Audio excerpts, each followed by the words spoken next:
সম্মানিত হাজিরিন, এই সত্য কথা আমাদের জবান থেকে ইদানিং মানুষের বের হতে চায় না। সত্য কথা সব সময় বলা দরকার আছে না নাই? আল্লাহ পাক রব্বুল আলামিন নির্দেশ দিয়েছেন সত্য কথা বলার, আমরা সত্য কথা বলবো।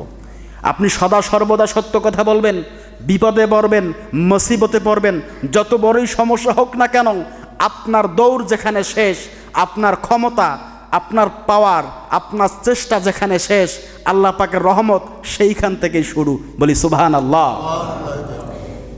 আমার প্র্যাকটিক্যাল লাইফে আমি এটা মিলিয়েছি, আমি পেয়েছি। এমন বিপদ, আহারে, আমি এমন বিপদে পড়েছিলাম ব্যক্তিগত একটা সম্পর্কে। আমার কাছে 1 লাখ টাকা পাবে। কত লাখ টাকা? 1 লক্ষ টাকা। তাকে আমি ডেট দিয়েছি, অমুক তারিখে আপনাকে আমি টাকাটা দেব। যেখান থেকে টাকাটা পাওয়ার কথা সেখানে পাইনি।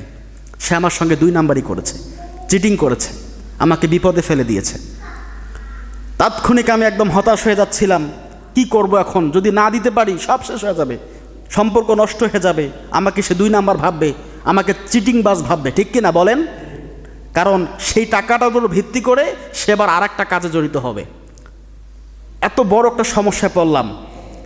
যখন অনেক চেষ্টা করলাম, অনেক জায়গায় খুঁজলাম, বুঝলাম কোথাও পাচ্ছি না।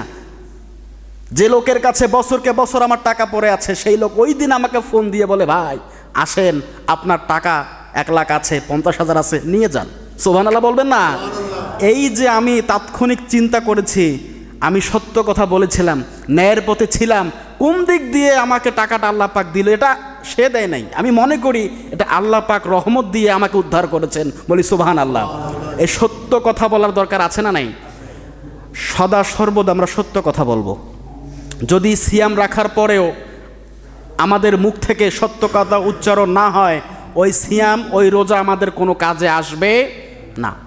যদি সিয়াম রাখার পরেও আমাদের মন থেকে শয়তানি, বদমাশি, হিংসা দূর না হয়, ওই সিয়াম, ওই রোজা আমাদের কোনো কাজে আসবে না। কারণ আল্লাহ পাক রব্বুল আলামিন সিয়াম দিয়েছেন আমাদেরকে তাকওয়া অর্জন করার জন্য। এই তাকওয়া মানে কি? আল্লাহ পাকের ভয়। তা আল্লাহ পাককে ভয় করে আমরা যত রকম নিকৃষ্ট, নিন্দিত, খারাপ কাজগুলো আছে সেগুলো থেকে কি থাকবো? বিরত থাকবো। এটা নির্দেশ কার?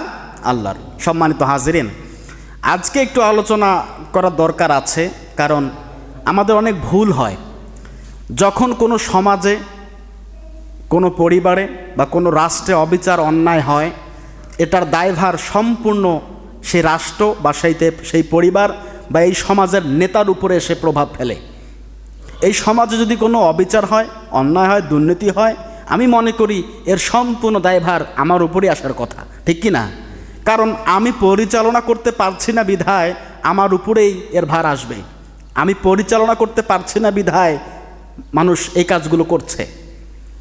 তদুরূপভাবে যারা যে দায়িত্বে আছেন, প্রতিটা মানুষ একটা করে দায়িত্ব পালন করছে। একজনের পরিবারের দায়িত্বকে অন্যজন পালন করবে? কখনোই না। আপনি আপনার পরিবারের কর্তা ধর্তা, আপনি আপনার পরিবারের প্রধান।